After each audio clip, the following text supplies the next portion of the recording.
Baiklah anak-anak, kita mulai pembelajaran kali ini di minggu kelima, ya, minggu kelima hari pertama pada pembelajaran tematik, masih di online study 2020-2021. Nah, pada momen spesial di bulan Agustus ini, kita nanti background untuk tampilan online study kita akan disesuaikan ya, karena memang kita sebagai bangsa Indonesia patut bangga dan mensyukuri kemerdekaan bangsa Indonesia yang sudah berjalan 75 tahun. Dan kita patut mengisinya dengan kegiatan-kegiatan positif yang menjadikan bangsa Indonesia itu menjadi lebih maju. Nah, di sini backgroundnya ada Indonesia Maju 75 tahun, kemudian di bawahnya ada Bangga Buatan Indonesia. Nah, Bangga Buatan Indonesia itu salah satu bentuk perwujudan cinta tanah air kita, cinta terhadap bangsa kita dan negara kita. Nah, pada pembelajaran kali ini temanya apa atau materinya apa yang kita bahas, yaitu tentang manfaat tumbuhan bagi manusia dan makhluk hidup. Nah, di belakang juga kalian lihat sendiri ada tampilan Indonesia Raya ya, bahwa bangsa Indonesia itu wajib bangga terhadap bangsanya. Merah putih adalah bagian dari darah dan bagian dari jiwa kita gitu. Kita lanjut. Nah, tujuan pembelajaran, siswa mengetahui manfaat tumbuhan bagi manusia dan makhluk hidup. Siswa mampu membuat dan mendeskripsikan manfaat tumbuhan bagi manusia dan makhluk hidup. Oke, kita lanjut untuk pertama. Nah, tumbuhan yang pertama adalah tumbuhan sebagai sumber makanan bagi manusia atau makhluk hidup lainnya.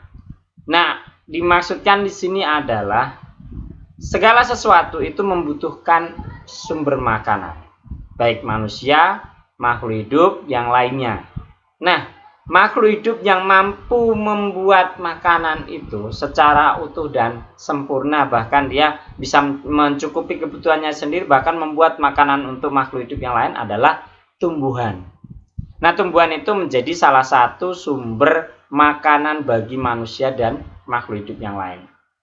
Nah, di sini kalau kita lihat di tampilan ada buah-buahan, kemudian ada sayur-mayur, kemudian ada biji-bijian, kemudian ada daun. Nah, itu adalah bagian-bagian tumbuhan yang menjadi sumber makanan, ya, baik bagi manusia maupun makhluk hidup lainnya ataupun hewan, ya. Di sini manusia itu, kita tahu manusia itu adalah pemakan segalanya. Dia bisa makan daun, bisa makan buah, bisa makan biji-bijian. Nah, kalau makhluk hidup yang lainnya mungkin mengkonsumsinya terbatas saja, mungkin daunnya saja, atau buahnya saja, atau bijinya saja. Tapi manusia sangat membutuhkan yang namanya tumbuhan sebagai sumber makanan. Dan juga makhluk yang lainnya dibutuhkan sebagai sumber makanan. Berikutnya, tumbuhan sebagai sumber oksigen. Nah, di sini ada 3 atau 4 gambar ya, 4 gambar yang Mister sudah kasihkan di layar kalian. Nah, yang pertama adalah di sini adalah ada matahari, kemudian ada daun. Di situ ada yang namanya disebut proses fotosintesis. Proses fotosintesis sendiri sebetulnya itu adalah proses yang terjadi pada tumbuhan untuk mengolah makanan dan menyimpan cadangan makanan bagi dirinya atau bagi tumbuhan tersebut. Tetapi ternyata selain bagi tumbuhan itu bermanfaat bagi dirinya sendiri, fotosintesis itu juga menghasilkan banyak bagi makhluk hidup yang lainnya, terutama yaitu oksigen. Ketika tumbuhan itu melakukan proses fotosintesis, maka dia itu membutuhkan karbon dioksida dan juga akan menghasilkan yang namanya oksigen. Sebetulnya selain oksigen, ada zat-zat lain yang dihasilkan oleh tumbuhan, seperti contoh zat lainnya itu protein atau mungkin vitamin yang nanti disimpannya di buah ataupun di bagian tumbuhan yang lainnya. Tapi ketika terjadi proses fotosintesis, maka yang utama adalah menghasilkan oksigen. Sehingga kenapa udara kita itu kalau banyak pohon terasa segar, itu karena kandungan oksigennya itu tinggi. Sehingga kita itu mampu menghirup udara segar. Makanya di bawahnya ada gambar lagi. Itu ada orang, ada pohon besar, dia bernafas dengan lega karena apa? Asupan oksigen yang ada masuk ke dalam tubuhnya cukup bagus. Kemudian lihat di gambar sampingnya, ketika terjadi proses fotosintesis, maka oksigen akan dihasilkan dan juga akan menghasilkan yang namanya buah atau sari-sari makanan. Berikutnya, tumbuhan sebagai tempat tinggal hewan atau makhluk hidup lainnya selain manusia. Ada sih manusia yang suka tinggal di hutan, ada, tapi kalau secara menetap tidak ya. Kalau mungkin karena hanya singgah sementara di hutan, membuat tempat tinggal sementara di hutan ada, tapi tidak selamanya manusia bisa tinggal di hutan. Nah, makhluk hidup lainnya apa saja yang memanfaatkan tumbuhan itu sebagai tempat tinggal?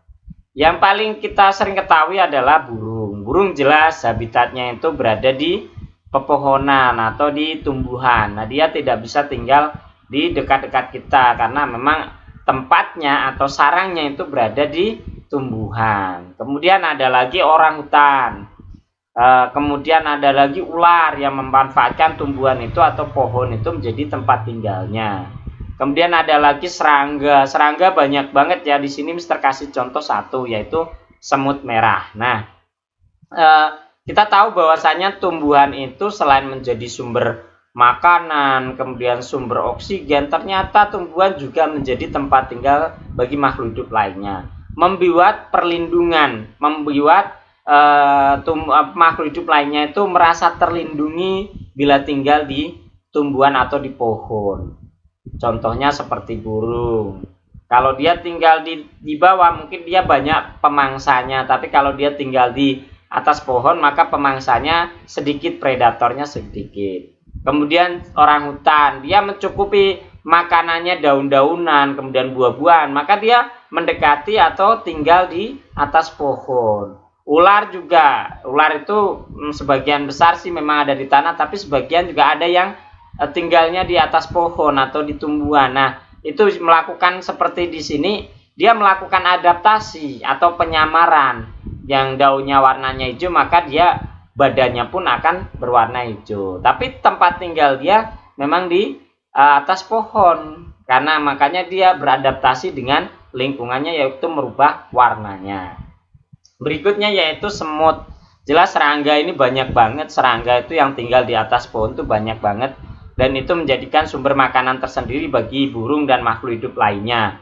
Dan kita tahu bahwasanya semut ini adalah yang nanti menjadi istilahnya itu menjaga supaya kondisi lingkungan yang ada di pohon itu tetap seimbang gitu ya. Berikutnya, nah, tumbuhan selain tadi menjadi sumber makanan, sebagai sumber oksigen, sebagai tempat tinggal, itu tumbuhan juga sebagai bahan obat bagi manusia.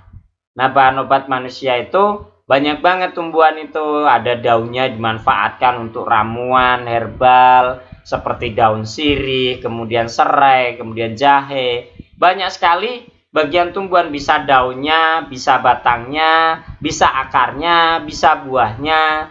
Nah, di sini ada bijinya juga bisa, itu dimanfaatkan manusia sebagai bahan obat-obatan. Nah, kalian nanti coba cari lagi manfaat tumbuhan, apalagi sebetulnya masih banyak, tapi kita bahas ini sampai tumbuhan sebagai bahan obat-obatannya. Sebetulnya masih banyak lagi, nanti kalian cari sendiri, kita batasin sekarang ini sampai obat-obatan dulu. Nah, di sini kalian juga bisa lihat di tampilan layar bahwasanya ada daun, kemudian ada biji-bijian, kemudian ada bagian buah, ada kemudian bagian tumbuhan yang lainnya. Itu manfaatnya adalah sebagai bahan obat-obatan. Nah, mereka itu akan diracik nanti sehingga menjadi satu obat ya, obat tradisional atau obat herbal, sehingga bisa dijadikan sumber obat-obatan bagi manusia. Nah, berikutnya